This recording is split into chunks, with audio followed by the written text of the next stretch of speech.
우리 앞뒤 좌우에 한번 인사하도록 하겠습니다. 사랑하고 축복합니다. 인사하겠습니다. 사랑하고 축복합니다. 자,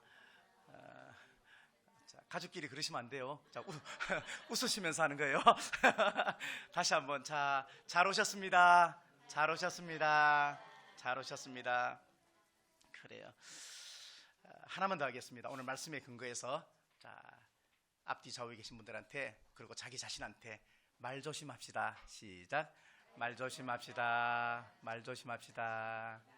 자, 어떤 목사님께서 이제 그런 이야기 가끔 듣잖아요. 스피치는 짧게, 설교는 짧게, 짧은 것이 좋고, 여자들 스커트는 짧은 것이 좋다. 이런 이야기를 예배 때 그냥 툭 던졌어요. 그냥 하는 스피치 농담인데, 그랬더니만도 예배 끝나고 성도분들 중에 한 분이 성적 수치감을 느끼게 했다고. 그래서 목사님을 고발했네. 실제 있었던 이야기입니다. 잘생긴 사람이 이야기를 하면 유머고, 못생긴 사람이 이야기하면 이거 성차별이고, 이런 이야기가 요즘에 꽤나 있습니다. 설문조사를 해보면요, 예쁜 여자가 주면요 다 받습니다. 근데 그렇지 않으면 안 받는 게 실제 그렇게 실험 카메라 같은 거 하면 그렇게 있습니다. 우리가 하는 말은 양날의 검과 같습니다. 그래서 말로 상처를 주기도 하고, 말로 상처를 회복시키기도 하고, 말로 꿈을 심어주기도 하고, 말로 꿈을 짓밟아 버리기도 하는 것이죠. 그래서 양날의 검과 같습니다. 실수의 대부분은 말로부터 시작을 합니다. 하나님께서 세상을 말씀으로 창조하셨는데 사탄은 말로서 세상을 무너뜨리고 사람을 무너뜨립니다. 그래서 우리는 항상 말의 언어 생활에 조심해야 되고, 그리고 뭔가 말을 하려고 하면 한 번쯤은 되새겨 보시고, 그리고 우리 입술에 성령의 기름 부으심이 있도록 우리가 기도하면서 그렇게 말을 하면 좀 좋겠다 생각을 합니다. 바울은 오늘 본문을 통해서 우리의 혀를 말을 물리는 재갈, 그리고 또 배의 키라고 비유를 하고 있습니다. 작은 것이 큰 것을 통제할 수 있다 하는 것입니다. 작은 혀가 우리 인생 전체를 통제할 수 있다 하는 것을 이야기를 하고 있습니다. 배의 키도 마찬가지입니다. 우리 인생 항로에서 우리의 혀가 차지하는 부분이 상당히 의외로 크다 하는 것을 바울은 예를 들어 설명을 하고 있습니다. 5절 6절을 말씀 보니까 말이 곧 불이다 그렇게 말을 하고 있습니다. 불놀이 하면 참 재밌는데 오줌도 싸기도 하지만, 그러나 불이 난 현장에 가보면 참으로 처참합니다. 홍수가 난 현장에 가면은 하나도 없이 다 썰어가지만 불이 난 곳에는 흔적이 남아있는데 그 흔적이 처참합니다. 그래서 불이 나면 그 불길을 잡기가 또 쉽지도 않습니다. 한마디로 자신의 인생과 남의 인생을 망치는 것이 불이다 하는 것을 말씀을 합니다. 그래서 입술에 30초, 가슴에 30년 이란 말도 있습니다. 내가 한 30초 정도 이야기를 했는데 들은 사람 가슴에는 30년 동안 그것을 기억하고 아파한다는 이야기입니다. 잠언 18장 21절에서 이렇게 말씀합니다. 죽고 사는 것이 혀의 힘에 달렸나니 혀를 쓰기를 좋아하는 자는 혀의 열매를 먹는다 그렇게 말을 하고 있습니다. 실제 있었던 일입니다. 결혼한 지 40년 된 부부가 함께 살면서 원래 남편은 유순하고 또 소심한 그런 성격의 사람이었습니다. 근데 남편이 아내를 죽였습니다. 경찰관이 조사를 해보니까 말다툼 때문인데 그 말다툼은 너무나 사소한 말 한마디 때문이었습니다. 40년 동안 자녀를 키우면서 그렇게 살던 이 부부. 근데 남편은 어릴 적에 살면서 어릴 적에 눈의 상처를 받아서 눈이 온전치 않았습니다. 근데 그날 싸우면서 아내가 너무 감정에 격해져 가지고 툭 던진 한마디가 뭘 쳐다보냐고 개눈깔 가지고 이렇게 이야기를 한 거예요. 이 이야기를 들은 남편은 아내가 던진 말에 흉기를 받아서 자기는 다른 흉기로 그를 찔렀습니다. 그래서 살인사건이 났습니다. 실제 있었던 일입니다. 사람은 누구에게나 약점이 있고 급소가 있습니다. 근데 이상하게 사람은 누군가의 약점과 급소를 잘 압니다. 그래서 잘 건드립니다. 근데 건드릴 때 첫 번째 하는 것이 말입니다. 말로서 먼저 건드리죠. 살살 약을 올린다, 그렇게 이야기를 하죠. 나를 자꾸 긁는다, 그렇게 이야기하죠. 시편 109편 17절 18절에 이렇게 말씀합니다. 그가 저주하기를 좋아하더니 그것이 자기에게 임하고 축복하기를 기뻐하지 아니하더니 복이 그를 멀리 떠났으며 또 저주하기를 옷 입듯 하더니 저주가 물같이 그의 몸속으로 들어가며 기름같이 그의 뼈속에 들어갔나이다. 그렇게 말을 합니다. 무서운 말입니다. 우리가 하는 말 한마디가 그냥 사라지는 것이 아니고 공중에 흩어지는 것이 아니고 누군가의 가슴에 30년 이상 남아있고 그리고 그 말을 했던 사람 그리고 심지어는 그들의 가문에까지 그 말의 결과가 돌아간다는 얘기입니다. 예수님께서도 우리가 사용한 말에 대해서 이렇게 경고하십니다. 마태복음 12장 36절 37절에서 내가 너희에게 이르노니 사람이 무슨 유익한 말을 하든지 심판날에 이에 대해서 신문을 받으리니 너희 말로 의롭다함을 받고 너희 말로 정죄함을 받으리라. 이렇게 말씀을 하고 있습니다. 우리가 하는 말을 남말은 새가 듣고 반말은 쥐가 듣는다. 여기서 끝이 나는 게 아니고 또 한 분 듣고 계시는데 하나님이 듣고 계신다는 것입니다. 하나님은 무소부지하시죠. 근데 어디나 계신 그 하나님께서 귀를 막고 있는 것이 아니고 귀를 열고 우리와 함께 하신다는 것입니다. 화가 난 엄마가 아들에게 흔히 할 수 있는 말이 아휴 너 나가 죽어 이런 이야기 할 수도 있습니다. 옛날에 참 많이 했습니다. 지금은 잘 하지 않습니다. 이 아무짝에도 쓸모없는 인간아 이런 이야기 저만 들어봤습니까? 등짝 한 대 딱 때리면서 이 빌어먹을 놈아 이런 이야기 그냥 순간적으로 할 수 있습니다. 근데 이런 이야기를 했어요. 근데 이분은 교회 집사님이었어요. 근데 그 얘기를 하고 난 뒤에 성령께서 강력하게 음성을 들려주는데 뭐냐? 그러면 너의 말대로 내가 해줄까? 아무짝에도 쓸모없는 자녀 만들어 줄까? 이런 음성이 딱 들려오는 거예요. 그래서 너무 놀래가지고 화들짝 놀래가지고 하나님 잘못했다고 말씀하시는 하나님은 들으시는 하나님이고 들으시는 하나님은 심판까지 하신다는 얘기예요. 그래서 우리는 정말로 말조심을 하셔야 돼요. 두 번째 주인공 오십니다. 들어오세요. 자, 들어오세요. 들어오세요. 두 분은 석고 대제해야 돼.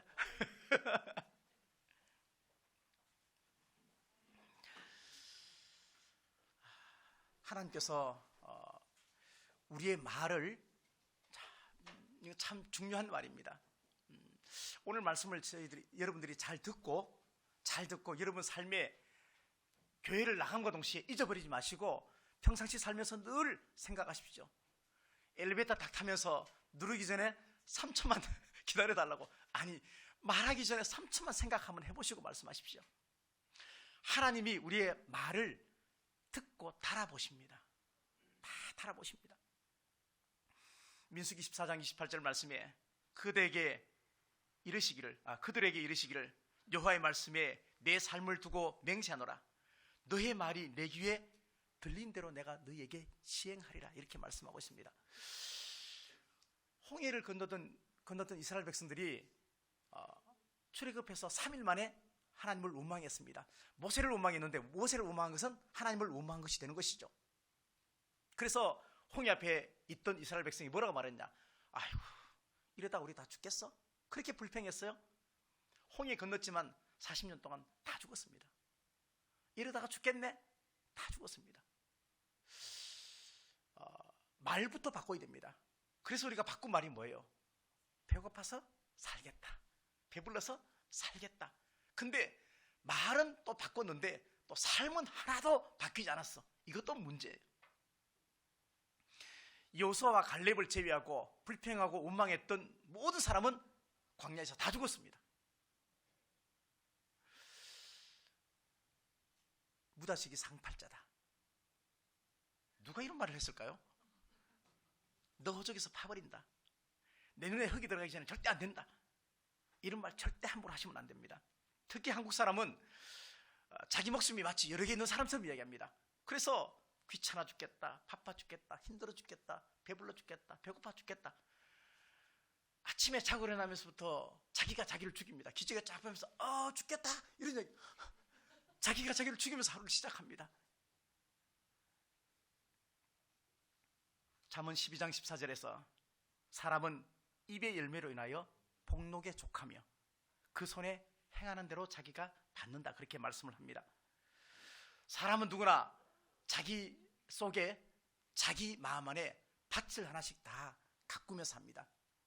그 밭은 말의 씨앗을 뿌렸고 말의 씨가 심겨지는 밭입니다.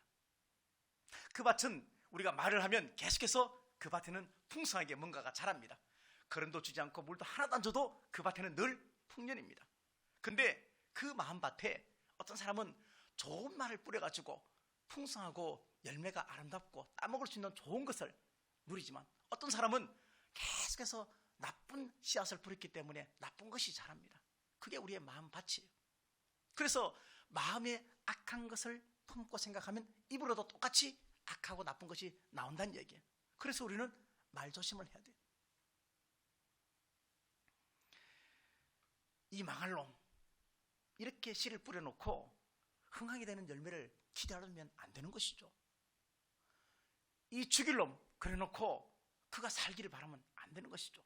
설사 정말로 마음이 그렇다면 말씀을 바꾸셔야죠. 말을 바꿔야죠.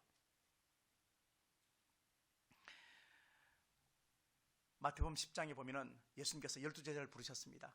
그리고 2명씩 짝을 져서 파송하면서 뭐라고 말씀하셨느냐? 12절에 또 그 집에 들어가면서 평안하기를 빌라, 그렇게 말했습니다. 누구 집에 들어가면 우리가 특히 크리스찬들은 먼저 기도합니다. 기도할 때 뭐를 기도하느냐? 그 집이 평안하기를 위해서 기도하라, 그렇게 말합니다. 그리고 13절 보니까 그 집이 이에 합당하면 너의 빈 평안이 거기 임할 것이요 만일 합당치 아니하면 그 평안이 너에게 돌아올 것이다, 그렇게 말합니다. 이 말은 우리가 빌었던 축복이 그가 받지 않으면 내가 받는 것입니다. 그러면 만약에 내가 누구를 저주했어요. 그가 안 받으면 반사 안 받았어요. 그러면 그게 나한테 온다는 얘기죠. 그래서 우리는 함부로 누구를 정죄하면 안 됩니다. 함부로 누구를 판단하면 안 됩니다. 한마디 말을 해도 그게 진실이고 사실이어도 몇 번 우리가 확인해보고 말을 해야 됩니다. 그래서 우리의 말의 무게가 적어도 1000근은 넘어야 합니다. 무거워야 됩니다. 그 말의 씨를 뿌리는 사람이 거두기도 하고요. 그 다음에 그 말을 듣는 사람이 거두기도 하고, 또 둘 중에 한 사람은 반드시 말의 씨가 뿌린 열매를 거두게 되어 있습니다. 우리 같은 개척교회에 새 가족이 한 명 왔습니다. 그래서 예배를 드리는데 새 사람이 한 명 오니까 얼마나 목사님 마음이 좋겠어요. 그날 예배 내내 목사님의 관심도, 모든 성도들의 관심도 새로 오신 그분에게 다 관심을 가지는 거예요. 다. 그래서 아멘도 더 크게 하고 찬송도 더 크게 부르고 막 그랬습니다. 그리고 설교를 잘 들었습니다. 식사까지 다 했습니다. 그리고 이제 가시는 거예요. 아무 말 없이. 조금 마음이 거시기 했는데 그 다음 주에 그분이 또 오셨어요. 그날은 목사님이 정말로 행복한 날이었습니다. 아, 오늘은 등록하겠구나 생각을 했어요. 그러고 난 다음에 예배를 다 드렸는데 또 식사하고 그냥 가시는 거예요. 그래서 목사님이 용기를 내가지고, 아니 저기 성도님 등록하셔서 이렇게 함께 신앙생활 하시면 참 좋겠습니다, 그렇게 얘기를 했더니만도 이분이 하시는 말씀이, 목사님도 참 좋으시고 설교도 참 좋고 교회 분위기도 참 좋은데 주보를 보니까 주보에 우리 교회 비전 이렇게 써 있는데 비전을 자세히 읽어보니까 목사님 뻥이 좀 심하시네요, 이렇게 말하는 거예요. 그래서 가만히 생각해서 비전을 봤어요. 보니까 이렇게 돼 있어요. 세계에서 선교비 가장 많이 지출하는 교회 되게 해주옵소서. 국내에 100개 이상의 교회를 설립하는 교회 되게 해달라고, 100명 이상의 선교사를 지원하는 교회 되게 해달라고, 100명 이상의 목회자를 양성하는 교회가 되게 해달라고. 가만히 들어보니까 이제 개척교회 한 20명 성도인데 이게 가당키나 한 이야기입니까? 그래서 목사님 뻥이 좀 심한 것 같다고, 그래서 그냥 등록은 못하겠다고 그렇게 이야기를 하는 거예요. 목사님 가만히 생각해 봤어요. 그 성도를 보는 거는 다음에 이게 과연 뻥일까? 사람이 하면 뻥이지만 하나님이 함께 하시면 우리는 이걸 가지고 비전, 그렇게 말하죠. 하나님이 함께 하시면 비전이 되는 것이죠. 저희도 작은 개척교회인데 여러 가지 뻥을 좀 쳤습니다. 그죠? 어느 정도 숫자가 되면은 교회를 분립하고, 그 다음에 적어도 우리 교회 성도는 또는 가정은 때가 되면 해외나 국내에 교회 하나를 자기들 이름으로 개척을 하고, 그 다음에 재정은 다 분립시키고, 선교회관에서 1년에 2번 이상은 해외, 그리고 2번은 국내 무조건 가자. 자, 이게 사람의 계획이면 뻥일 수도 있죠. 근데 하나님 앞에 약속했고 지금까지 지키려고 노력하고 있고, 근데 하나님께서 이루게 하셨고, 그러면 이것은 비전이 되는 것이죠. 우리도 마찬가지입니다. 사람 앞에 거짓말로 뻥치시면 안 돼요. 내 이웃 앞에서 거짓 증거하지 말라, 그렇게 말했습니다. 이거 뻥치는 거예요.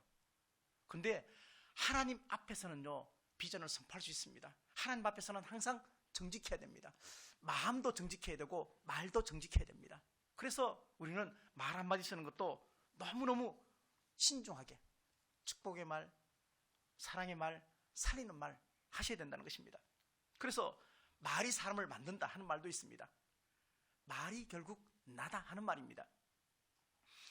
어떤 말을 하는지 그 사람의 말을 들어보면 그 사람의 됨됨이를 알 수 있습니다. 그 사람이 어떤 생각을 품고 있는지 그 사람의 말을 들어보면 알 수 있습니다. 그래서 말은 중요합니다. 독일의 철학자인 하이데거는 그렇게 말했습니다. 언어는 존재의 집이다, 그렇게 말했습니다. 그 사람이 사용하는 언어가 그 사람 존재를 증명한다는 이야기입니다. 그 말이 곧 나란 이야기입니다. 불평과 잔소리의 한마디 한마디는 당신의 집안에 무덤을 한 삽씩 한 삽씩 만들어가는 것이다, 그렇게 말합니다. 그만큼 가정에서의 대화가 중요하고 교회 안에서의 말이 중요합니다. 내가 사용하는 말 중에 부정적인 말이 많다면 절대 그 말을 사용하시면 안 됩니다. 내가 사용하는 말의 목록을 한번 살펴보십시오. 궁금하게 내가 어떤 말을 자주 하는지 한번 살펴보십시오. 목록을 적어보십시오. 아니, 그렇게 말할 때 말해 주십시오. 엄마, 그 말은 스톱. 여보, 그 말은 안 돼. 아빠, 그 말 하면 안 되지. 흥분해서 하는 그 말은 본인은 잘 몰라요. 그냥 습관적으로 내뱉는 거예요. 야고보는 말을 배의 키로 비유했고 말의 제갈로 설명했습니다. 배의 키는 폭풍이 치고 파도가 심하게 부딪혀도 키가 움직이면 안 되잖아요. 꼿꼿이 있어야 되잖아요. 움직이면 안 되잖아요.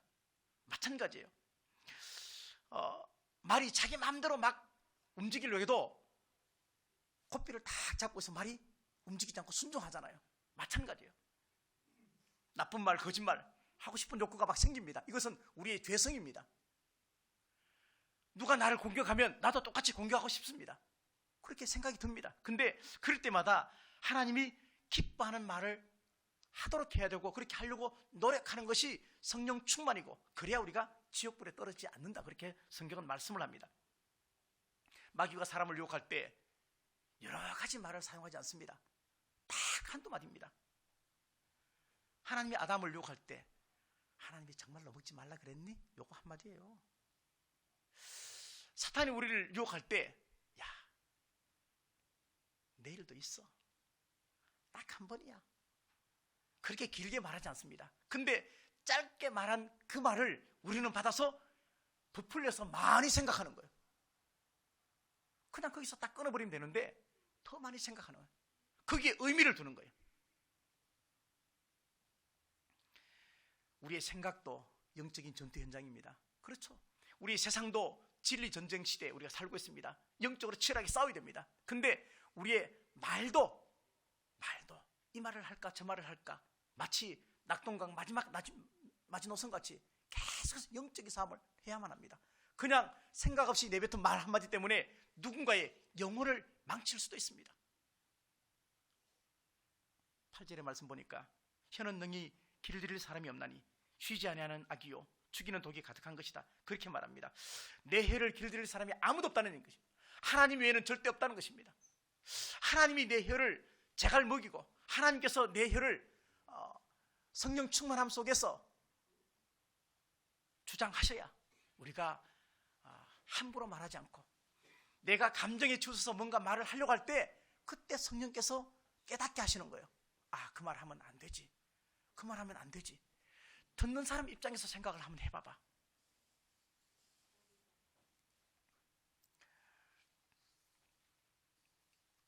마태복음 7장 5절에 이렇게 말씀합니다. 외식하는 자여 먼저 내 눈 속에 들보를 빼어라. 그 후에야 밝히 보고 형제의 눈 속에서 티를 빼리라, 그렇게 말합니다. 로마서 14장 10절 말씀에서 내가 어찌하여 내 형제를 비판하느냐, 어찌하여 내 형제를 업신여기느냐, 우리가 다 하나님의 심판대 앞에 서리라, 이렇게 말씀을 하고 있습니다.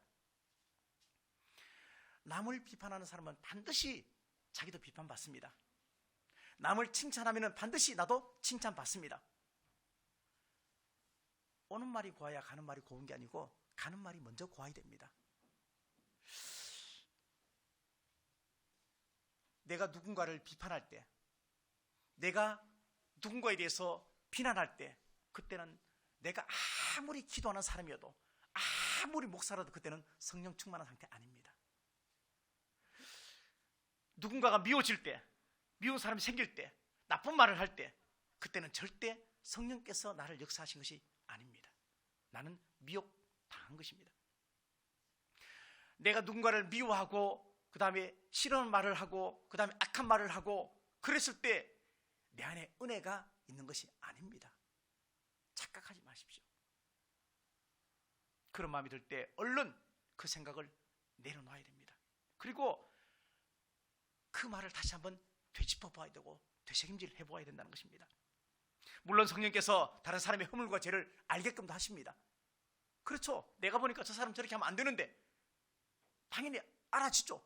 내 안에 분별력이 있기 때문에. 근데 성령 충만하면 분별력이 생기는데, 성령께서 분별하게 하신 목적은 뭐냐면 그 행동을 보고 지적하고 저주하고 판단하기 위해서 하는 것이 아니고 기도가 목적이에요. 기도가 목적. 내가 누군가의 잘못을 봤을 때, 누군가의 허물을 봤을 때 너 왜 그렇게 말하는 것보다 더 중요한 것은 성령께서의 의도와 목적은 기도하게끔 하는 것이 더 큰 목적입니다. 따지고 정죄하고 비난하고 거짓말하게 하는 것은 성령의 사역이 아닙니다. 본질과 화해를 막는 사탄의 전략입니다. 그럼에도 불구하고 가끔씩 그런 생각을 합니다. 그래도 아무도 말하지 않는데 나라도 말해줘야지, 이런 생각을 합니다. 나라도 말해줘야지. 근데 중요한 것은 뭐냐면 그 나라도 말해줘야지 하는 그 사람이 너가 아닐 수도 있다는 얘기예요. 왜 자기만이라고 생각하는 거예요? 잠언 12장 18절 말씀에 칼을 찌르는 자와 같이 함부로 말하는 자가 있거니와 지혜로운 자의 혀는 양약이다, 그렇게 말씀을 하고 있습니다. 위험한 말이 있는데도 그냥 감정에 치우쳐서 마음대로 말하는 분이 있습니다. 칼과 같은 말도 아무렇게 습관적으로 말씀하시는 분들이 있습니다. 옛날에 저한테 그렇게 말씀하신 분이 있어요. 내가 목사가 되면 내 손에 장을 치신다. 자기 손입니다. 자기 손에 장을 치신다, 그렇게 말씀하셨던 그 집사님이 계십니다. 그 이후에 제가 그분을 만날 수도 있습니다. 찾아가면. 근데 안 만납니다. 왜? 그분 장 치지는 거 안 보려고 제가. 근데 저는 그 말을 제 말로 받지 않았습니다. 왜 제 말로 받습니까? 상처 주는 말을 할 수도 있습니다. 근데 안 하면 좋겠지만 감정 때문에 하면 내 말로 받지 마십시오. 그냥 반사하십시오. 왜 자기 것으로 받아갖고 왜 아파하고 힘들어합니까? 비판의 말, 비난의 말, 저주의 말, 이런 이야기를 딱 들었을 때 솔직히 뭔가 해보려고 하는 의지와 믿음을 상실시킵니다. 나 열심히 한번 해보려고 그러는데 이상한 말 들려면은 그래 하지 말지 뭐. 그 의욕이 사라져버리죠. 마찬가지입니다. 그 말을 들으면 계속해서 내 마음속에 누군가 나를 비난하면 내 마음속에 방어 본능이 생깁니다. 어떤 방어 본능? 지는 잘하나, 자기는 똑바로, 이런 방어 본능이 생기는 거죠. 그래서 비판을 하면 비판받게 되어 있습니다. 부부끼리 살면서, 자녀 바라보면서, 또 교회 공동체 안에서 목회자와 성도 사이에 어떻게 장점만 다 보이겠습니까? 단점이 보입니다. 근데 그래도 정으로 살라 이렇게 말하지 않겠습니다. 그냥 하나님 말씀대로만 사시면 돼요. 격려해 주시고, 그리고 비전을 세워주시고, 그리고 꿈을 세워주시고. 사람이 변하는 것은 사람의 비판 때문에 변하는 것이 아닙니다. 성령께서 역사하셔야 가장 완벽하게 그리고 깨끗하게 상처 없이 고쳐줍니다. 내가 아무리 말해서 뭔가 해 그렇게 말했을 때 금방 하는 것 같죠. 그렇지만 그것은 직립보행이 되지 않습니다. 그렇게 말하는 사람이 없으면 안 합니다. 비판은 사람들을 경직하게 만들고 마음의 평안을 깨어버립니다. 다른 사람의 신을 신어보지 않고 함부로 비판할 수 없다는 얘기입니다. 다시 말하면 야당이 여당 되어보고 여당이 야당 되어봐야 좀 알고요. 그 다음에 대통령 한번 되어봐야 대통령 마음도 알기도 하고, 목사가 한번 되어봐야 여러분이 목사의 마음을 좀 알기도 하고 그렇습니다. 상대방 입장이 안 돼보고 역지사지가 안 돼보고 이러쿵저러쿵 말씀하지 말라는 얘기죠. 이야기는 그만큼 말에 대해서 상대방 누군가에 대해서 신중하게 말하라는 이야기입니다. 오히려 비판을 줄이고 기도의 시간을 늘리면 더 좋습니다.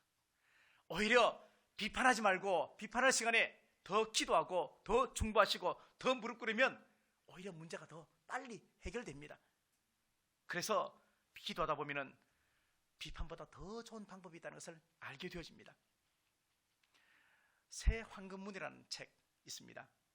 데이시 셰퍼드라는 사람이 있었는데, 여기 보면은 우리가 말을 할 때는 세 가지를 꼭 명심하라 그러죠. 첫 번째는 그것이 참말인가, 두 번째 그것이 진짜 필요한 말인가, 세 번째 그것이 정말로 친절한 말인가. 요 세 가지를 한번 확인해보고 그 다음에야 비로소 말을 하라는 얘기입니다. 이야기는 말하지 말라는 얘기입니다. 오히려 침묵이 더 낫다는 얘기입니다. 그래서 웅변보다 침묵이 훨씬 더 힘이 있습니다. 칼보다 침묵이 훨씬 더 힘이 있습니다. 흥분한 큰 목소리보다 오히려 침묵과 낮은 목소리가 더 힘이 있습니다. 엘리베이터 안에서 아기를 업고 있는 엄마한테 진짜 사실을 말하면 여러분 엘리베이터에서 내리시겠습니까? 절대 못 내립니다. 그만큼 신중하게 이야기를 하라고 하는 것입니다. 제가 좋아하는 목사님 중에 토조 목사님을 참 좋아하는데 책이 여러 권 있습니다. 그 책 안에 있는 내용 중에 한 가지가 있습니다. 사탄이 성도를 바라보면서 정말로 배꼽을 잡고 웃을 일이 있다, 웃는다, 그렇게 말합니다. 사탄이 웃는다는 거예요. 우리 보고. 왜? 주 예수보다 더 귀한 분은 없네, 찬송 잘 부르는데 예수님을 한 번도 귀하게 여기지 않는 우리를 보고 사탄이 배꼽 잡고 웃는다는 거예요. 옆에 사람, 사탄이 사탄을 막 흔들면서 막 눈에 눈물 질질 흘리면서 웃는 이야기가 있어요. 주와 함께 길 가는 것 즐거운 일 아닌가, 그러면서 주와 함께 한 번도 길 안 가면서 그렇게 찬양 부르는 우리 보고 사탄이 자기 친구 사탄 보고 울면서 웃는다는 얘기입니다. 이거는 너무나 현실을 꼬집어서 우리에게 이야기하는 내용입니다. 오늘 설교 제목이 뭐냐면 아르마 크리스타라는 겁니다. 잘 들어보지 않은 말입니다. 아르마 크리스타. 크리스타는 그리스도라는 말이고, 아르마 하는 말은 뭐냐면 순환의 도구란 뜻입니다. 예수님이 십자가 위에 달리실 때 그 즈음에 성경의 모든 어떤 십자가 사건 중심에서 예수님에게 고난을 줬던 순환의 도구입니다. 예를 들면 십자가, 예를 들면 망치, 예를 들면 못, 여러 가지 많이 있습니다. 근데 그 많은 순환의 도구들 중에서 가장 예수님을 힘들게 했던 순환의 도구가 뭐냐면요, 말이라는 거예요. 말. 어떤 말? 베드로가 어린 소녀 앞에서 3번 부인했던 말, 가룟 유다가 예수님을 팔았던 말들. 십자가의 고통보다 더 깊은 고통이 뭐냐면 메시아를 향해서 거칠게 항의했던, 그리고 모욕적인 모든 말들 때문에 예수님 마음에 더 상처를 더 깊게 받았다는 얘기. 얼굴에 침을 뱉고 주먹으로 치고 손바닥으로 때리면서, 그리고 눈을 가린 이후에 때리면서 누가 때렸는지 맞춰보라고. 예수님이 못 맞추겠습니까?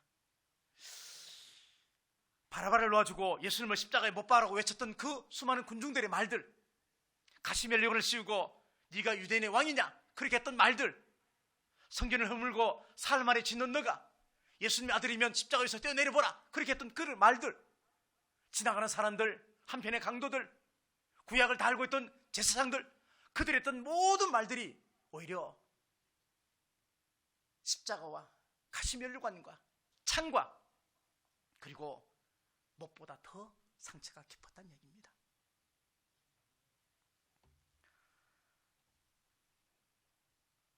서울에서 의정부까지 흑인 병사 둘이서 택시를 탔습니다. 택시를 탔는데 한참을 가다가 신호등에 딱 서니까 옆에 택시기사한테 문을 좀 열면서 하는 이야기가, 서로 아니까 인사를 나누는 거예요.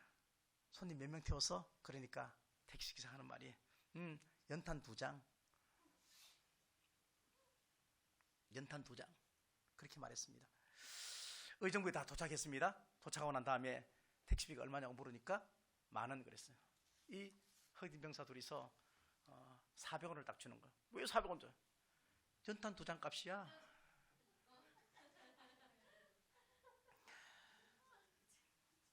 우리 주변에 강해 보이는 사람이 있습니다. 근데 강해 보인다고, 말이 강하다고 다 강한 것은 아닌 것 같습니다. 그러나 강하다고 생각하면 조금 온유함으로 돌아서시면 좋겠습니다. 다윗은 시편 52편 12절 13절에 이렇게 말씀합니다. 나를 책망하는 자는 원수가 아니라 원수일진데 내가 참았으리라. 나를 대하여 자기를 높이는 자는 나를 미워하는 자가 아니라 미워하는 자일진데 내가 그를 피하여 숨었으리라. 그가 곧 너로다. 나의 동료, 나의 친구요, 나의 가까운 친구로다. 근데 이것을 조금 더 쉽게 풀이하면 이렇게 풀이할 수 있습니다. 나를 비난하는 자가 내 원수였다면 참았을 것이다. 그냥 못 들은 척하고 말았을 것이다. 그런데 나를 비난하는 자가 나의 동료요, 내 친구요, 내 가까운 퍼시라니 내가 참을 수가 없구나, 이런 이야기입니다. 이 이야기는 나를 비난하고 나를 힘들게 하는 사람은 가장 가까운 사람이 그렇게 한다는 얘기입니다. 남이 아니라는 얘기죠.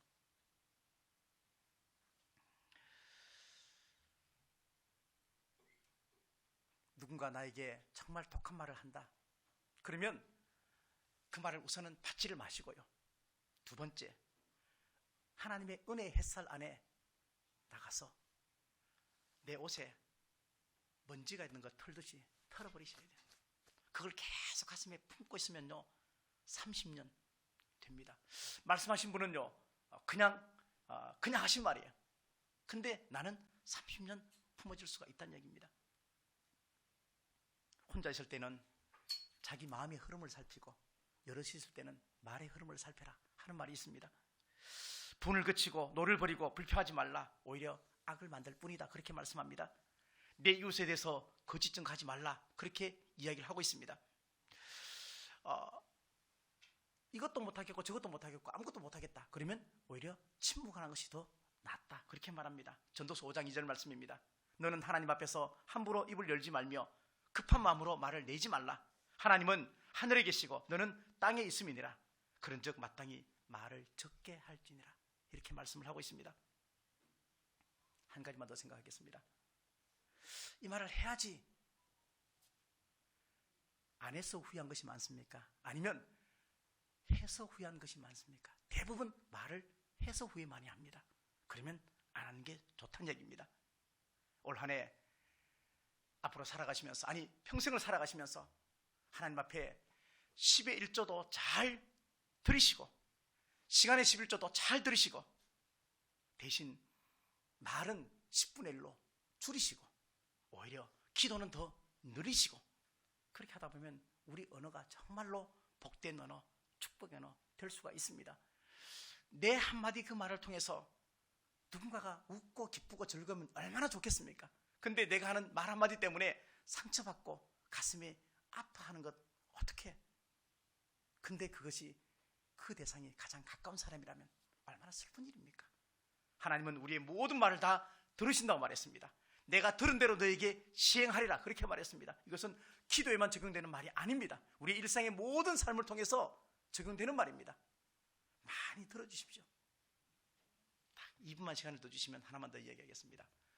지난 금요일날 금요철야를 마치고 10시 근처쯤 돼가지고 우리 박인서 집사님 집에 내려다 주고 그 다음에 올라 그러는데 어떤 여자분 한 분이 이름이 자기 애칭이 새봄이에요. 새봄. 새롭게 본다 해서 새봄이래요. 쓰레기 뭐 이렇게 갖다 버리고 오면서 이제 우리 차를 보는데 이렇게 교회 차가 이제 중간에 이름이 붙여져 있잖아요. 그래서 마중물 선교 교회에서 교회 차를 고라미 보더라고. 그러니만도 이제 우리한테 저희한테 이렇게 이야기를 하나씩 갈 것 같으면서 이야기하고 갈 것 같으면서 이야기하고 그래서 바깥에서 이야기하는데 너무 시간이 좀 이렇게 오래 걸리니까 발이 막 시렵고 막 그런 거예요. 그래서 차에 가서 이야기하자고. 그래서 차에 가서 얘기했는데 거의 뭐 1시간을 얘기했습니다. 생판 처음 봤는데 그분은 한 100마디 하면 우리는 한 한마디 했습니다. 다 들어줬습니다. 다 들어줬어요. 제가 목사잖아요. 목사가 말 빼면 시찬인가요? 머릿속에 많은 생각들이 왔는데 툭 스쳐 지나가는 생각이 뭐냐면 이분이 왜 나한테 말을 할까? 당신은 한 무슨 교회를 다닙니다. 한 무슨 교회? 그래서 그러냐고. 지난주에 등록했대요. 아 그러냐고. 근데 제 마음속에 드는 생각이 이분의 얘기는 오늘 무조건 내가 들어주기만 하면 되겠다는 생각이 들었어요. 원래 상담이 첫 번째가 들어주는 거잖아요. 들어주기만. 그래서 계속 들어줬어. 계속 맞장구 쳐줬어. 다 하고 난 다음에 마음속에 한 번은 기회가 주겠지 나한테. 그래서 한 번은 기회가 주겠지. 근데 계속 기회를 안 주더라고. 그리고 이제 가려고 그러는데 기도해 달라고. 그래서 한 번의 기회가 기도잖아요. 기도로서 하고 싶은 얘기 다 했어요. 다 했더니만 막 울더라고. 막 울면서 우리 교회 한번 오겠다고 그랬는데 뻥이 안 했으면 좋겠습니다.